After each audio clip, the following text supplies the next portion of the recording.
The rain-slicked streets of Seattle gleamed under the streetlights, a mirror to my racing heart as I stood outside her apartment. My boss, Elena Martinez, had invited me over for drinks, a casual gesture that felt anything but. My pulse thrummed with a question I couldn't answer. Why me? I'm Riley Parker, 27, a graphic designer who'd spent the last year clawing my way up at Zenith Creative, a boutique agency where Elena ruled with quiet intensity. She was 29, sharp as a blade, with eyes that could pin you to the wall or make you feel like the only person in the room. Tonight, she'd texted me after work. Come by. 8 p.m. Just drinks, Riley. No context, no explanation, just her address, and a winking emoji that sent my stomach into knots. I adjusted my scarf, the autumn chill biting at my fingertips, and buzzed the intercom. Her voice, warm and low, crackled through. Riley, you made it. Come up. The door clicked open, and I stepped into the unknown, my boots echoing in the empty hallway. Her apartment was on the 5th floor, a corner unit overlooking the Puget Sound. I'd heard rumors about Elena, whispers of her private life, her guarded heart, but nothing prepared me for what lay beyond that door. Inside, the air smelled of cedar and wine, and Elena stood by a floor-to-ceiling window, her silhouette framed against the city's glow. She wore a black sweater, her long, wavy hair loose, a stark contrast to the polished boss I knew. You're soaked, she said, her smile teasing but soft. Let me get you a towel. Before I could protest, she was gone, leaving me to take in a room, exposed brick, a record player spinning jazz, and a bottle of Merlot on the coffee table. It felt too intimate, too deliberate, like I'd walked into a scene from someone else's life. She returned, handing me a towel, her fingers brushing mine for a heartbeat longer than necessary. Thanks for coming, she said, her voice quieter now, almost hesitant. I needed to talk to you.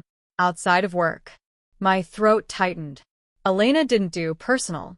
At the office, she was all business, clipped emails, precise feedback, a leader who commanded respect without raising her voice. This version of her, unguarded and close, was a stranger. I sat on the edge of her leather couch, clutching the towel like a lifeline. What's this about?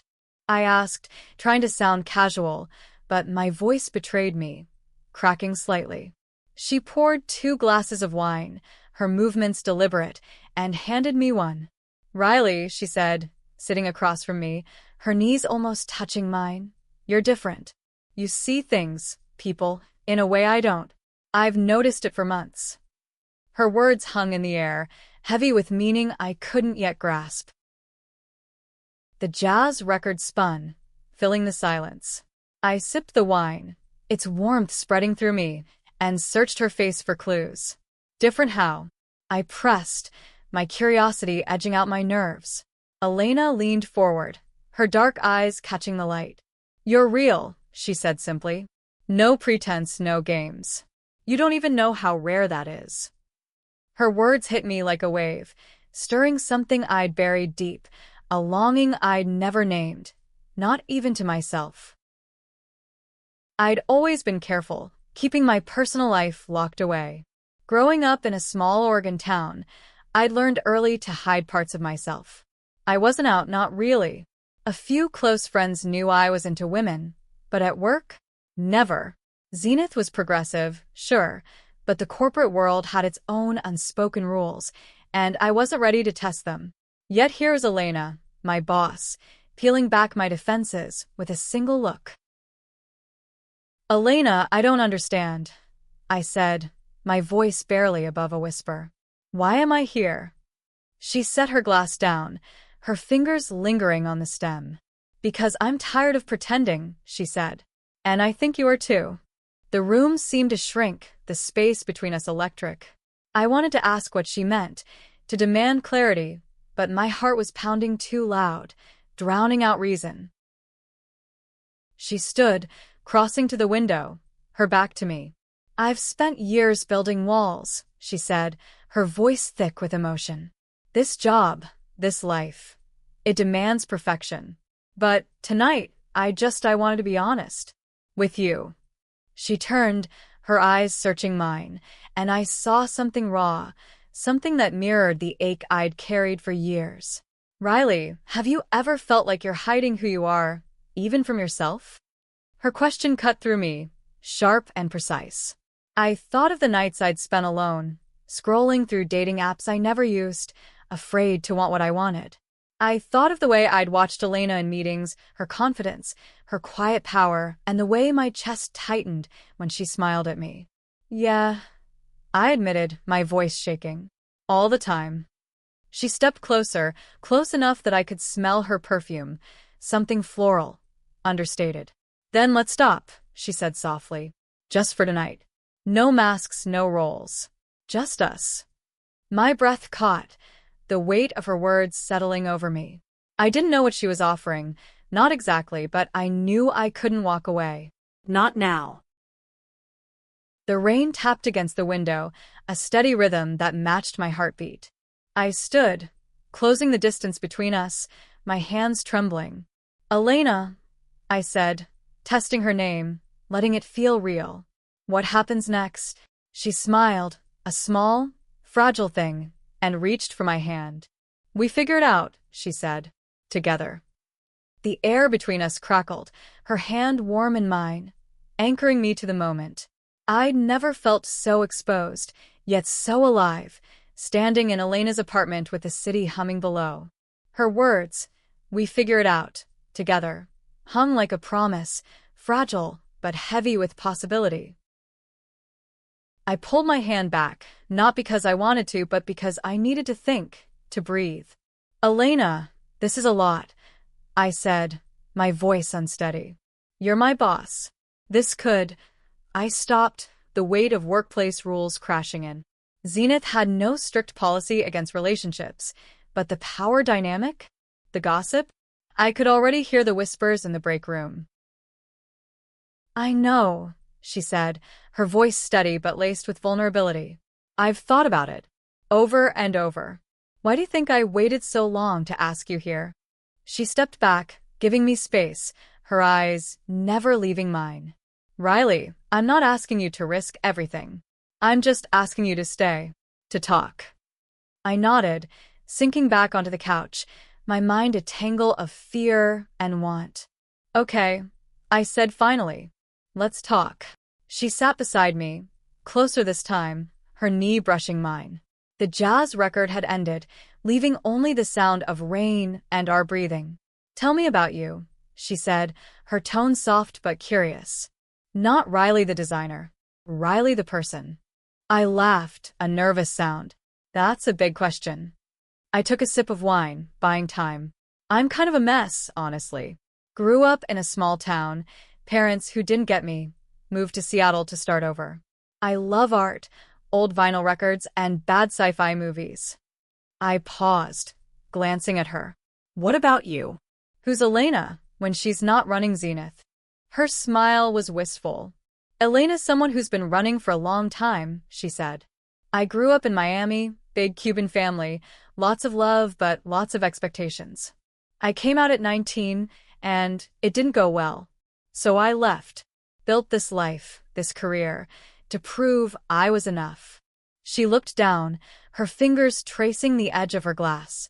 But it's lonely, Riley. Even at the top. Her honesty disarmed me, stripping away the last of my defenses. You don't seem lonely, I said. You're magnetic.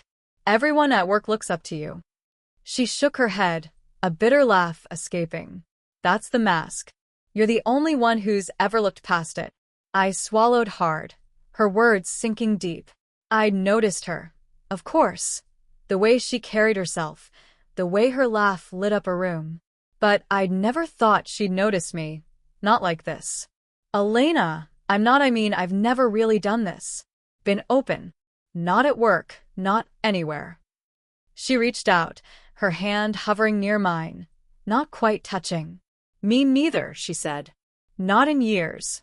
But when I saw you, the way you light up when you talk about your designs, the way you listen, I couldn't stop thinking about you. Her voice dropped, almost a whisper. I don't want to be your boss tonight. I just want to be Elena. The room felt smaller, the air thicker. I wanted to lean in, to close the gap, but fear held me back. What if this changes everything? I asked. At work, with us? She didn't answer right away, just looked at me, her eyes soft but fierce. It already has, she said. The moment you walked in. We talked for hours, the wine forgotten, the rain a soft backdrop. She told me about her family, the pressure to be perfect, the ex who broke her heart. I told her about my fear of being seen, of wanting something I couldn't name. Each word felt like a step toward something bigger, something neither of us could control. By midnight, we were on the floor, leaning against the couch, our shoulders touching. Riley, she said, her voice low. Can I ask you something? I nodded, my heart racing. Have you ever felt like you were waiting for someone, even before you met them? I turned to her, our faces inches apart. Yeah, I whispered. I think I have. Her hand found mine again, and this time, I didn't pull away. The world outside faded, and for the first time, I let myself feel the truth I'd been hiding. I was falling for her. Not my boss, not the untouchable Elena Martinez, but the woman sitting beside me, flawed and real and beautiful. The moment stretched, fragile and electric, as Elena's fingers laced through mine. Her touch was a quiet rebellion against every rule I'd lived by. Don't get too close. Don't risk too much. But here, in the dim light of her apartment, those rules felt like chains I was ready to break. Riley, she said, her voice barely above a whisper. I don't know what this is, but I know I don't want it to stop. Her eyes held mine, searching, and I saw the same fear and hope I felt mirrored back. I leaned in, just enough to feel the warmth of her breath, and then I kissed her. It was tentative at first, a question more than a statement, but when she kissed me back, it was like the world caught fire. Her lips were soft, urgent, tasting of wine, and something deeper, something I'd been chasing without knowing. My hands found her face, her hair, and for a moment, nothing else existed, no job, no consequences, just us.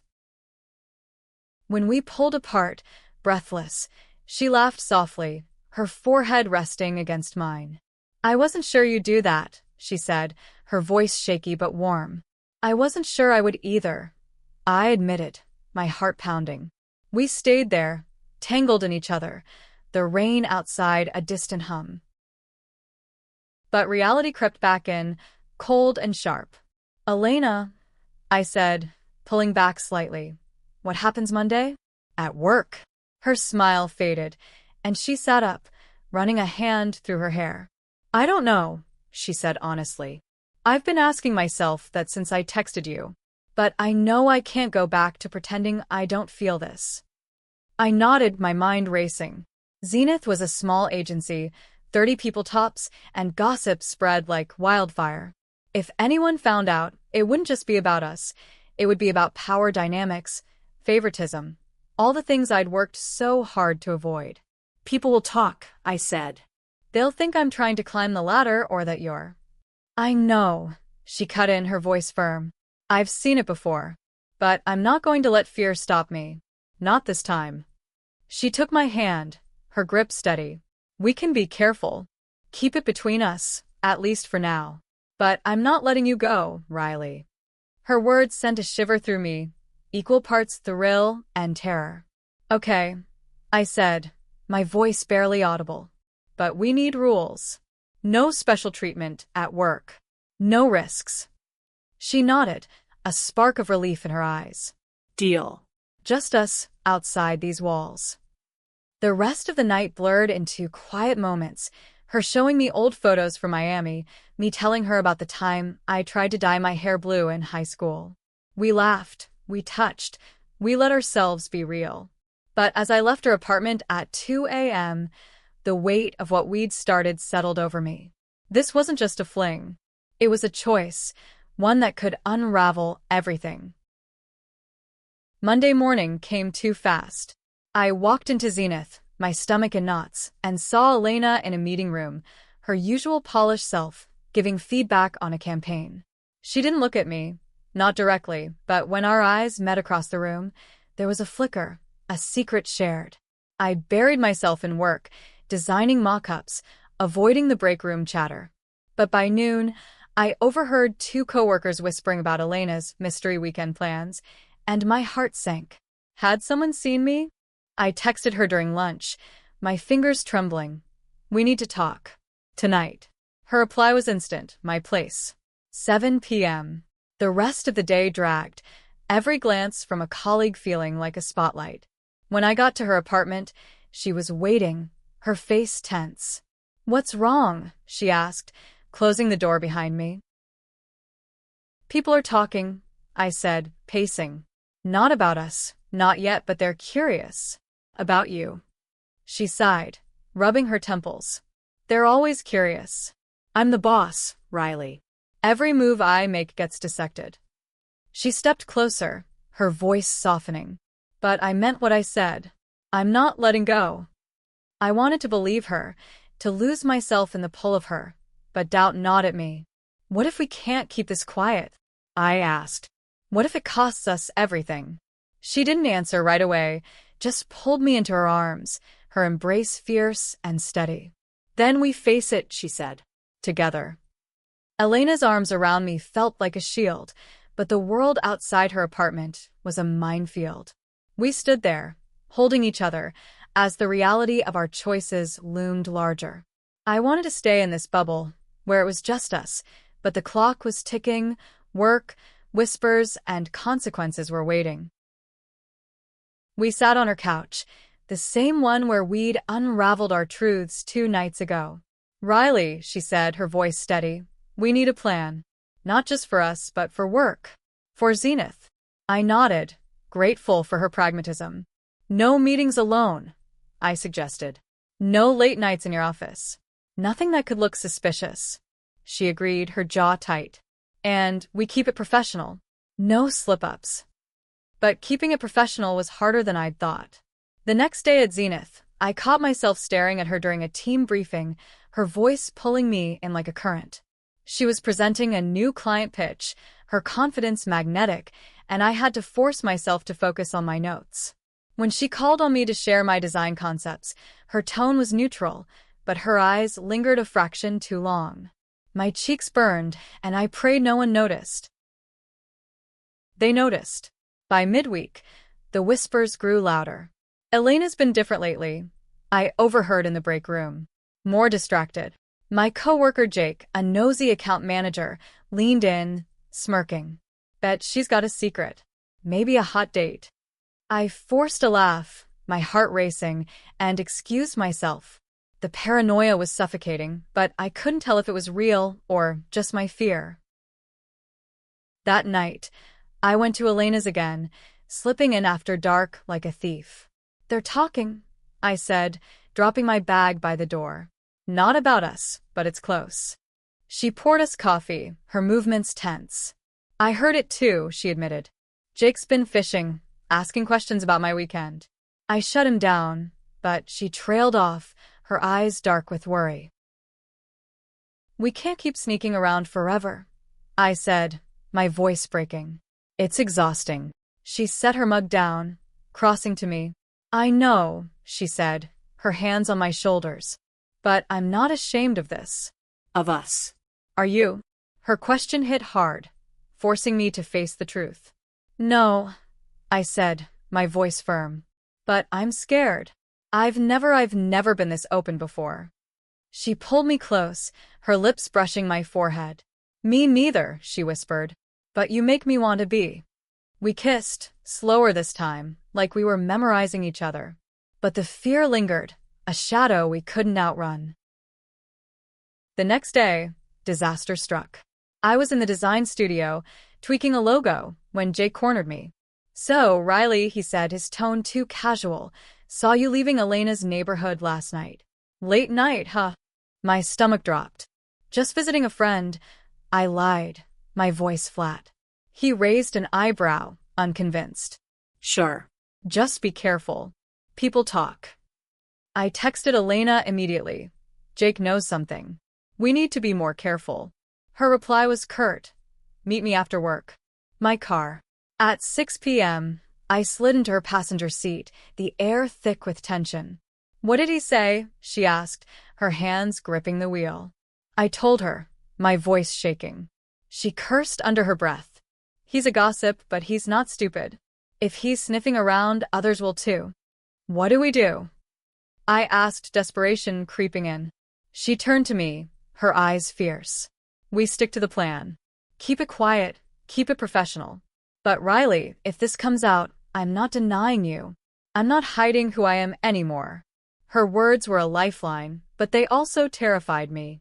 Coming out at work, to the world, it was a leap I wasn't sure I could take.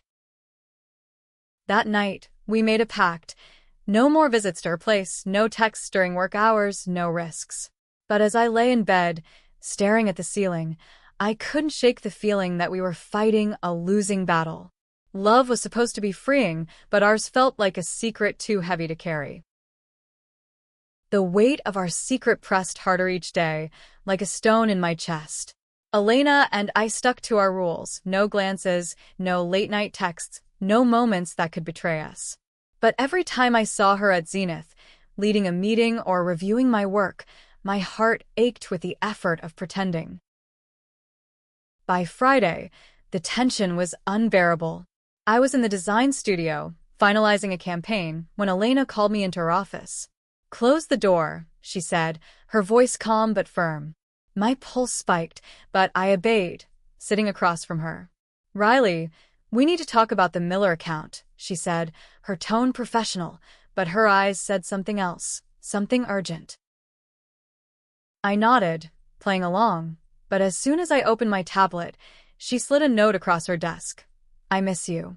My breath caught, and I met her gaze, her expression a mix of longing and frustration.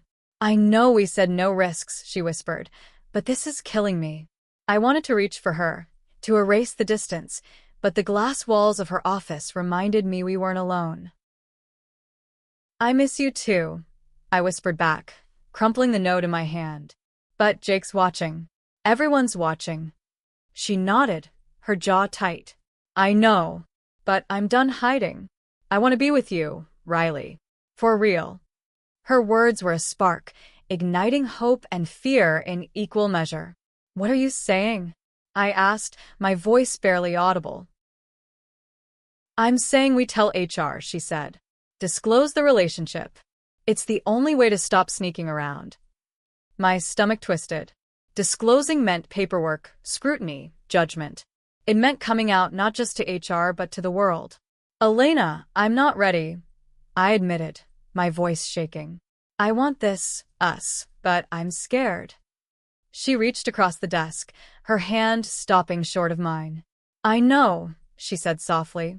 I'm scared too. But I'd rather face the consequences than lose you to fear. Her words hit deep, forcing me to confront my own cowardice. I'd spent years hiding, but with Elena, I wanted to be brave. We agreed to think it over, to meet that weekend away from the city, where we could talk without eyes on us.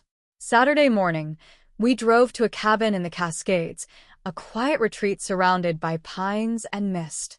There, with no one to judge us, we let ourselves be free.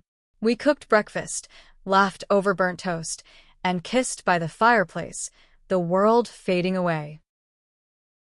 But even in that sanctuary, reality intruded. My phone buzzed with a text from Jake. Heard you're out of town with the boss.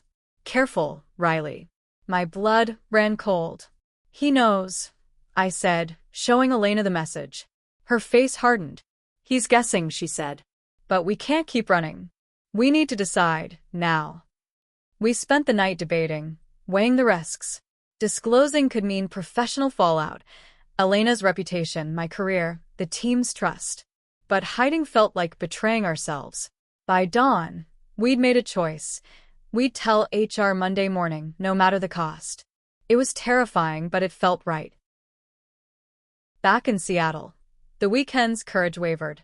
I walked into Zenith, my heart pounding, and saw Jake smirking by the coffee machine.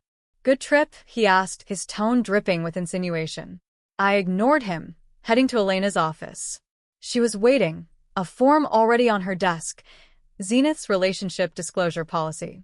Ready? She asked, her voice steady. I nodded, my hand shaking as I signed my name next to hers. We were crossing a line, one we couldn't uncross.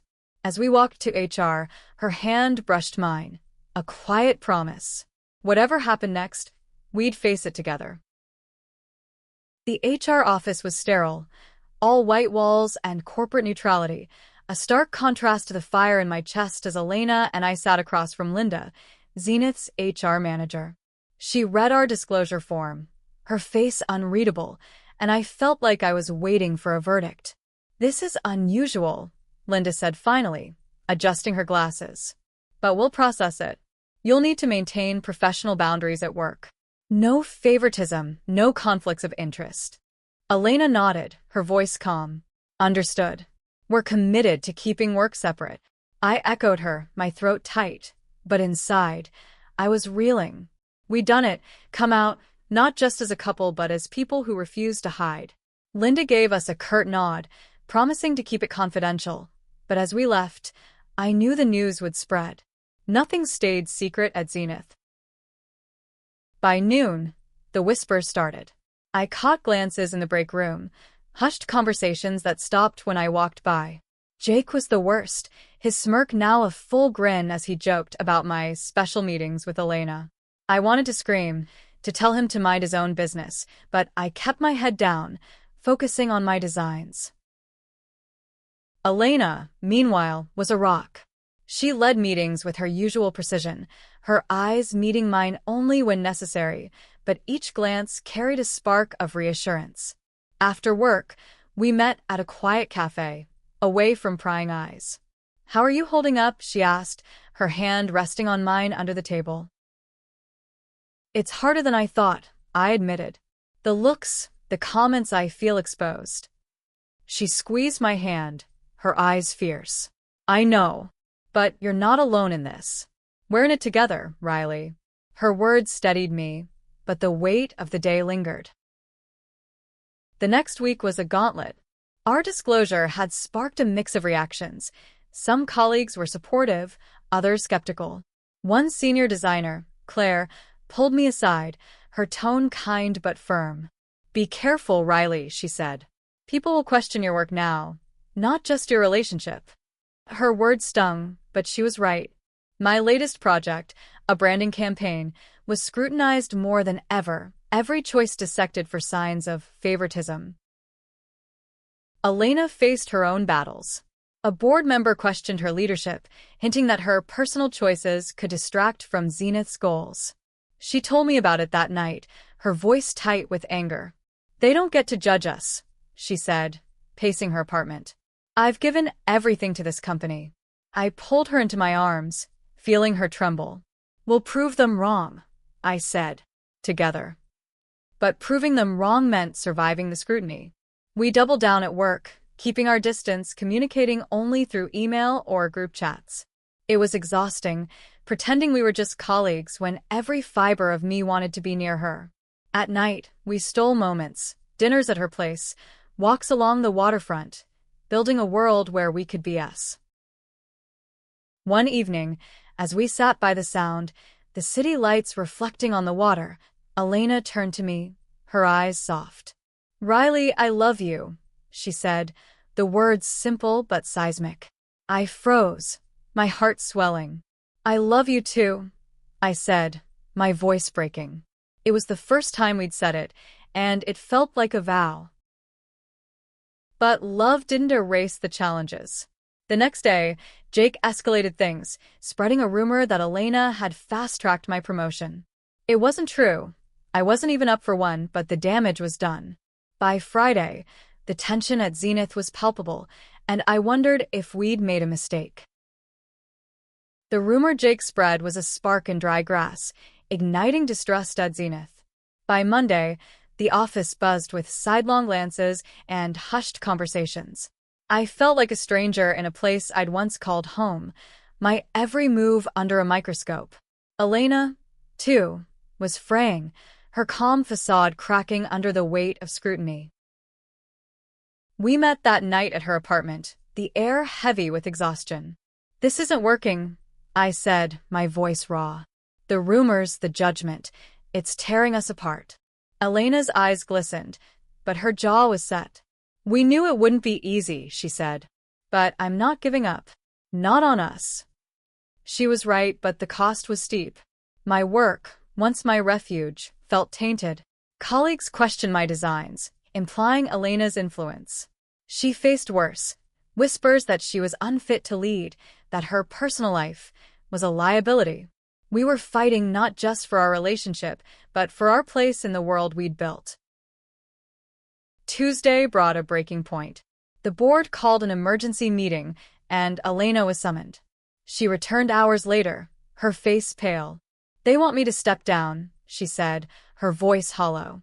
"Not officially, but they're pressuring me. Said my situation is a distraction." I felt sick, guilt clawing at me. "This is because of me," I said. "If we hadn't—" "No," she cut in, her voice fierce. "This is because of them. Their fear, their prejudice. I'm not letting them win." She took my hands, her grip steady. "Riley, I love you, and I'm proud of us. But I need to know you're in this, no matter what." I looked into her eyes, seeing the woman who'd changed my life, who taught me to be brave. "I'm in," I said, my voice steady for the first time in days. "All the way." We kissed, a fierce, defiant thing, and made a plan. We'd fight together. The next day, Elena called a team meeting. Standing before Zenith's staff, she was electric, her voice unwavering. "There's been talk," she said, her eyes scanning the room, "about my leadership, my choices. I'm here to set it straight. I'm in a relationship with Riley Parker. We disclosed it to HR, followed protocol. If anyone has a problem, take it up with me, not her, not through gossip." The room was silent, Jake's smirk gone. I stood in the back, my heart pounding, but proud. Elena was reclaiming her power, and I was done hiding. After the meeting, Claire approached me, her expression soft. "That took guts," she said. "I'm rooting for you both." Others followed, some hesitant, some warm, and slowly, the tide began to turn. The board backed off, unwilling to lose Elena's talent. Jake was quietly reprimanded for spreading rumors, his influence diminished. It wasn't perfect, some colleagues still whispered, some clients raised eyebrows, but we'd carved out space to exist, to love. Months later, we moved in together, a small house in Capitol Hill with a view of the Sound. Work stabilized, our relationship no longer a scandal but a fact, woven into the fabric of Zenith. We weren't just surviving. We were thriving, building a life where we could be whole. One night, as we sat on our porch, Elena's head on my shoulder, I thought back to that first night at her apartment. A simple invitation for drinks had unraveled my world, showing me what it meant to love fiercely, openly, without shame. We'd faced fear, judgment, and doubt, but we'd come through, stronger, together, free.